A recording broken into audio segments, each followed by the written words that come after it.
Good morning guys, welcome to my channel Sunanda things. আর আমি সুনন্দা আজ এক নতুন ব্লগ নিয়ে তোমাদের কাছে চলে আসলাম। আজ হলো সোমবার, সকাল বাজে হলো 6:30। তো আমি আর সম্পদ স্কুটি নিয়ে বেরিয়ে পড়লাম একটা লং ড্রাইভে। তো লং ড্রাইভে যাওয়ার দুটো কারণ আছে। একটা কারণ হলো আমি আর সম্পদ যাচ্ছি হলো মানকাচর ভোট দেওয়ার জন্য, কেন কি কোনো গাড়ি নেই, তার জন্য স্কুটি নিয়ে বেরিয়ে পড়লাম। আর দ্বিতীয় কারণ হচ্ছে গোয়ালপাড়া ডিস্ট্রিক্টে দরঙ্গিরি বলে একটা জায়গা আছে, সেখানে খুব জাগ্রত এক রক্ষাকালীর মন্দির আছে, সেখানে দর্শন করব। আর মা কালীর উচ্চতা হলো 50 ফুট। তো সেটাই দর্শন করতে যাচ্ছি। আর ওই যে দূরে তোমরা দেখতে পাচ্ছ একটা ফ্লাইওভার, ওইটা কিন্তু ব্রহ্মপুত্রের উপর দিয়েই ফ্লাইওভারটা করেছে। তো আসার সময় আমরা সম্পদকে বলবো ওই সাইড দিয়ে আনার জন্য, ওই ফ্লাইওভার দিয়ে। তো তোমাদের সাথে তখন সেটা শেয়ার করব। তাহলে চলো যাওয়া যাক নিজের গন্তব্যে, তারপর তোমাদের সাথে দেখা হচ্ছে। আমরা মালিগাঁও ফ্লাইওভারের উপরে চলে আসছি। আর আজ কিন্তু ওয়েদারটা খুবই মেঘলা করে রেখেছে। আর পাহাড়গুলো দেখতে পাচ্ছ মেঘে ঢেকে গেছে, একদম ভালো করে স্পষ্ট করেও দেখা যাচ্ছে না। আগের দিন রাত্রিবেলা এত বৃষ্টি হয়েছে মানে বলার মতন না, এখনও কন্টিনিউয়াসলি বৃষ্টি হয়ে যাচ্ছে। আমাদের ভোর 4টের সময় বেরোনোর কথা ছিল, কিন্তু বেরোতে পারিনি বৃষ্টির কারণে। আর এই হলো জালুকবাড়ির পরিস্থিতি, দেখো লোকারণ্য হয়েছে, এত ভিড়। কিন্তু জালুকবাড়িতে এমনিতেও সচরাচর ভিড় হয়েই থাকে, কিন্তু আজকে কিন্তু অনেকটাই ভিড়, কারণ গাড়ি নেই কাল ভোটের জন্য। তো সেই জন্যই আমরা মানে স্কুটির আশ্রয় নিয়েছি, যে না স্কুটি করেই আমরা যাব ভোট দিতে। আর ওই যে দূরে দেখতে পাচ্ছ একটা মেমোরিয়াল আর একটা সরা দেখা যাচ্ছে। মেমোরিয়ালটা কিন্তু আমাদের আসামের বিখ্যাত গায়ক ডক্টর ভূপেন হাজারিকার স্মৃতিস্মরণে এই মেমোরিয়ালটা বানিয়েছে। আর এই জায়গাতেই ভূপেন হাজারিকাকে দাহ করা হয়েছিল, তার জন্য ওনার স্মৃতি স্মরণ করে এখানে একটা মেমোরিয়াল বানিয়ে রেখেছে। আর নেক্সট যখন আসবো আমি, তখন তোমাদেরকেও সাথে করে নিয়ে আসবো এই মেমোরিয়ালে, তখন তোমাদের সাথে শেয়ার করব ভূপেন হাজারিকার বিষয়ে আর এই মেমোরিয়ালের বিষয়ে। তো কিছুক্ষণের জন্য আমরা এখানে দাঁড়িয়ে পড়েছি, তো তারপর আবার রওনা দিব নিজের গন্তব্যে। তাহলে আমাদের সাথে থাকো, দেখতে থাকো।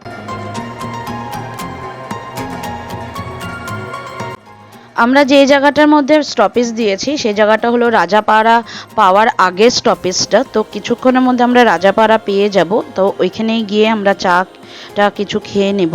তো আমরা কেন কি ঘরের থেকে সেরকম কিছু খেয়ে আসিনি, তো তার জন্য ওইখানেই খেয়ে নেব। আর সম্পদের ফেসটা দেখে আমার খুবই হাসি পেয়ে গেছিল। তাহলে চলো রাজাপাড়া গিয়ে আবার তোমাদের সাথে দেখা হচ্ছে।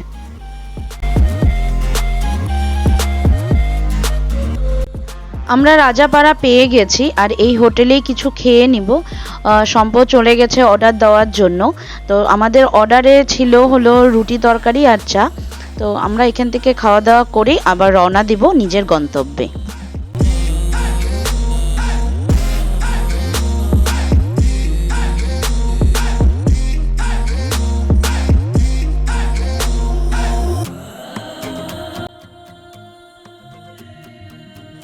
সো গাইস, আমরা ফাইনালি পৌঁছে গেছি গোয়ালপাড়া ডিস্ট্রিক্ট দরঙ্গিরিতে, যেখানে খুব জাগ্রত রক্ষাকালীর মন্দির আছে।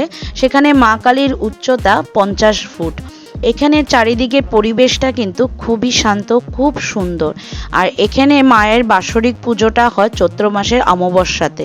সেটা মানে প্রথম অমাবস্যা চৈত্র মাসের না শেষের অমাবস্যা, সেটা নিয়ে আমার একটু মানে কনফিউজড আছে।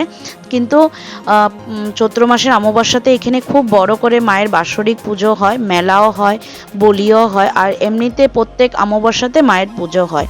আর আরেকটা ইন্টারেস্টিং জিনিস দেখাই তোমাদেরকে, মায়ের হাতে শরীরে দেখো মৌমাছি কিন্তু চাক বেঁধেছে। এমনকি মায়ের মাথার উপরে যে শামিয়ানাটা আছে ওইখানেও কিন্তু মৌমাছি চাক বেঁধেছে।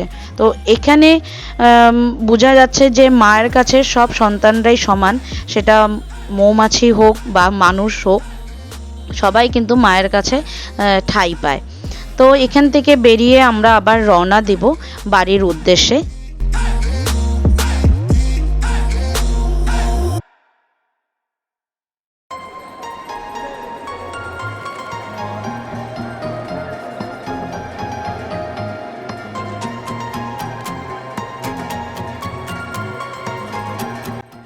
তোমাদেরকে একটা গাছ দেখাই। এই গাছগুলো না জানো রাস্তার ধারে প্রায়ই দেখলাম, কিন্তু আমি বুঝতে পারলাম না এটা কি গাছ। প্রথমে তো আমি ভেবেছিলাম যে এগুলো জাম গাছের ফুল, তো পরে দিয়ে ভাবলাম যে মনে হচ্ছে না এটা জাম গাছের ফুল। তো তোমরা যদি জানো এটা কি কোন গাছের ফুল, তো আমাকে প্লিজ কমেন্ট সেকশনে বলো। আর দেখো কথা বলতে বলতে বৃষ্টিও চলে আসলো, তো একটা জায়গায় দাঁড়াই, তারপরে আবার তোমাদের সাথে কথা বলবো। তো বড় বড় ফুটা পড়া আরম্ভ হয়ে গেছে বৃষ্টি, তো দাঁড়াতেই লাগবে। চলো তাড়াতাড়ি করে একটা জায়গা খুঁজি, তারপরে দাঁড়াই, তারপর তোমাদের সাথে আবার কথা হচ্ছে। অবশেষে মাথা গুঁজার একটা ঠাঁই পেলাম বৃষ্টির থেকে বাঁচার জন্য। আর তোমরা দেখতেই পাচ্ছ যে মুষলধারে বৃষ্টি শুরু হয়ে গেছে। আর এই জায়গাটার মধ্যে এসে তো একটা ভয়ঙ্কর ঘটনার মানে শুনে তো খুবই ভয় লাগছে। তো আমরা যত তাড়াতাড়ি পারবো এখান থেকে বেরিয়ে পড়বো। কাল রাতে নাকি এখানে হাতি এসেছিল, এসে পুরো ভাঙচুর করেছে। আর এই জায়গাটায় প্রায়ই হাতি নেমে খুব উৎপাত করে।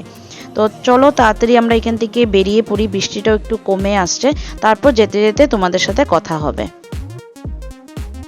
আমরা ওইখান থেকে বেরিয়ে আসছি, আর এই যে প্যান্ডেলটা দেখতে পাচ্ছ, এই প্যান্ডেলে কাল রাতে হাতি আসছিল, আর এখানেই বিহু হচ্ছিল। তো হাতি এসে খুব উৎপাত করেছে এই প্যান্ডেলে।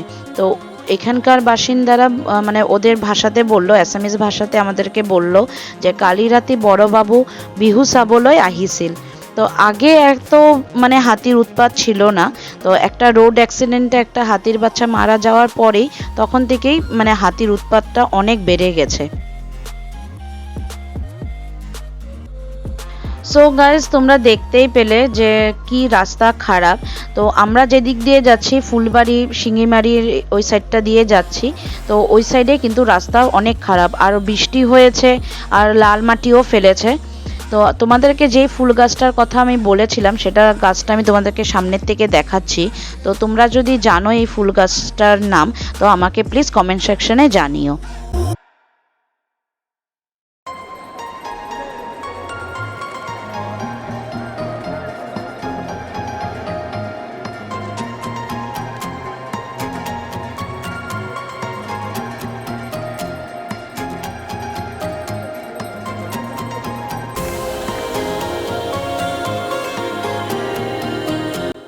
Hello guys, good morning. কাল রাতে আমাদের পৌঁছাতে মিনিমাম 8:30 বেজে গেছিলো। তো ব্লগটা আমি কন্টিনিউ করতে পারিনি, তার জন্য আজ সকালবেলার থেকেই কন্টিনিউ করলাম। তো সকালবেলা আমরা 10টার মধ্যে ভোট দিয়ে চলে আসছি। তারপর আমরা খাওয়া দাওয়া করে আমরা বেরিয়ে পড়েছি মা কামাখ্যাকে দর্শন করতে। আর মানকাচরেও কামাখ্যা মন্দির আছে। তো আমাদের বাড়ি থেকে কামাখ্যা মন্দির আসতে প্রায় আধা ঘন্টার মতন লাগে। তো আমরা চলে আসছি। তো সম্পদ আসেনি, আমি আমার ননদ আসছি, আর আমার দেওরের মেয়েটা আসছে। তো চলো মা কামাখ্যাকে দর্শন করে নিই, তারপর তোমাদের সাথে আবার কথা হচ্ছে।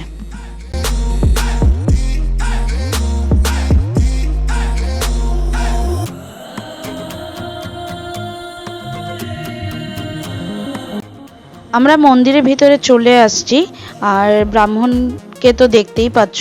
আর এই হলো আমাদের মা কামাখ্যা, তোমরা দর্শন করে নাও। আর ব্রাহ্মণকে বললাম যে আমাদের পুজোটা করে দিতে, তো আমাদের পুজোটা করিয়ে দিচ্ছে। তো পরে আরেকটা ফ্যামিলি আসছিল, ওদেরকেও পরে করাবে। তো তার আগে আমরা পূজাটা করে নিই, তারপর তোমাদের সাথে আবার কথা হচ্ছে।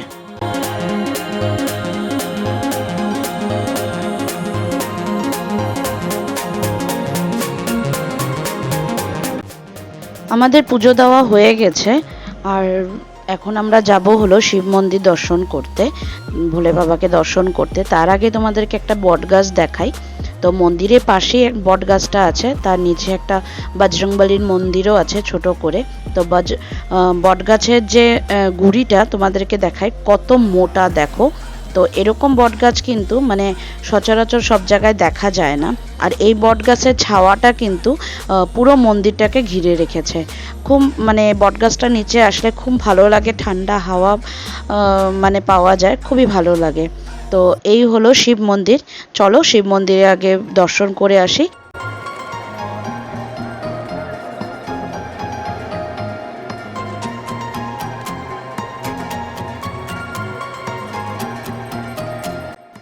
আমরা শিব মন্দিরের ভিতরে চলে আসছি। আর তোমরা তো সবাই জানো যে মহাদেবের পরম ভক্ত হলো নন্দী মহারাজ। তো একদিন মহাদেব নন্দী মহারাজের উপরে খুশি হয়ে আশীর্বাদ করেছিলেন যে যে কোনো ভক্ত যদি নন্দী মহারাজের কানে এসে নিজের মনের ইচ্ছা প্রকাশ করে তাহলে সেই বার্তা নাকি সবার আগে মহাদেবের কাছে গিয়ে পৌঁছায়।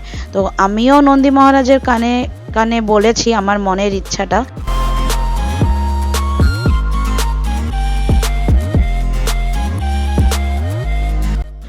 আমাদের মহাদেবকে দর্শন করা হয়ে গেছে। এখন শিব মন্দির থেকে বেরিয়ে আমরা যাব হলো সতী মন্দিরে। তো সতী মন্দিরটাও কিন্তু কামাখ্যা মন্দিরেই আছে, আর তার পাশে রয়েছে হলো মা সন্তোষী মা মন্দির। তো সেখানেও যাব। তার আগে তোমাদেরকে মন্দিরের চারিদিকটা অল্প ঘুরিয়ে দেখিয়ে দিই, তারপর যাচ্ছি হলো মা সতীর মন্দিরে। তোমরা তো এখানে একটা পুকুর দেখতেই পেলে, আর এই পুকুরটা কামাখ্যা মন্দিরেরই পুকুর। আর এই পুকুরে অনেক মাছ আছে, আর এই পুকুরের মাছ কিন্তু কেউই খায় না। এই মাছগুলো পুকুরে ছাড়া হয় মায়ের নামেই।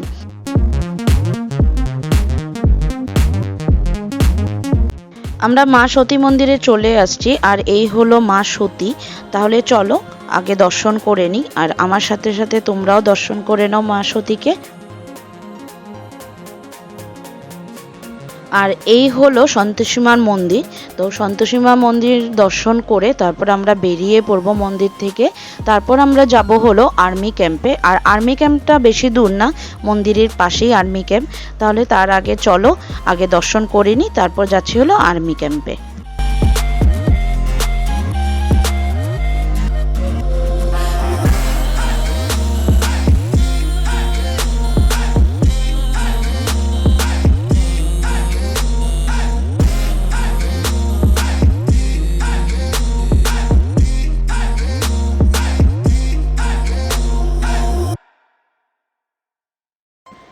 কামাখ্যা মন্দিরের পাশে ছোট্ট একটা পার্ক আছে, তো ওইখানে আমরা এখন যাচ্ছি। আর এই হলো আমার দেওরের মেয়ে, ওকে আমি মাম্মাম বলে ডাকি, ও আমাকে কিন্তু মাম্মাম বলে ডাকে। তোমরা সবাই ওকে একটু আশীর্বাদ করো যাতে ও মানুষের মতন মানুষ হতে পারে। আর ওর ছোটবেলার ফটো আর তোমাদেরকে সাথে শেয়ার করব। ও কিন্তু ছোটবেলায় অনেক গোলুমুলু ছিল।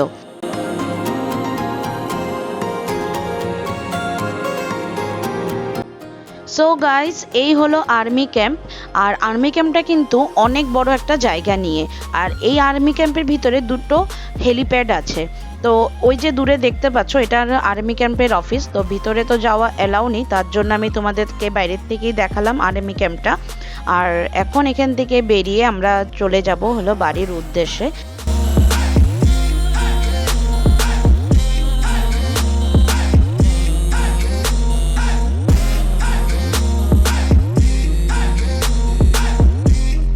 সো গাইজ, এই হলো আর্মি ক্যাম্পের দুটো হেলিপ্যাড। চলো একটু সামনের থেকে দেখে আসি। আমিও কোনোদিনও হেলিপ্যাড দেখিনি, তো এটাই আমার প্রথমবার হেলিপ্যাড দেখা। তো তোমাদের সাথে সাথে আমিও দেখে নিলাম।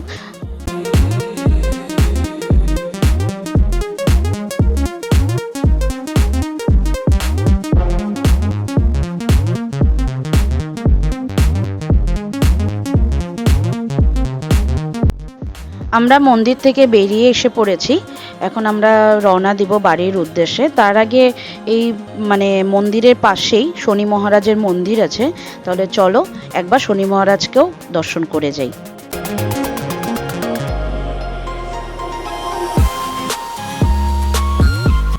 সো গাইস, আজকের এই ব্লগটা আমি এখানেই শেষ করছি। আজকের এই ব্লগটা তোমাদের কেমন লেগেছে আমাকে কমেন্ট সেকশনে জানিও। আর ভালো লাগলে একটা লাইক শেয়ার করে দিও, আর আমার চ্যানেলটাকে একটা সাবস্ক্রাইব করে দিও। তোমরা ভালো থেকো, সুস্থ থেকো, সাবধানে থেকো, এটাই ভগবানের কাছে প্রে করব। আগামীকাল নতুন এক ব্লগ নিয়ে খুব তাড়াতাড়ি চলে আসবো।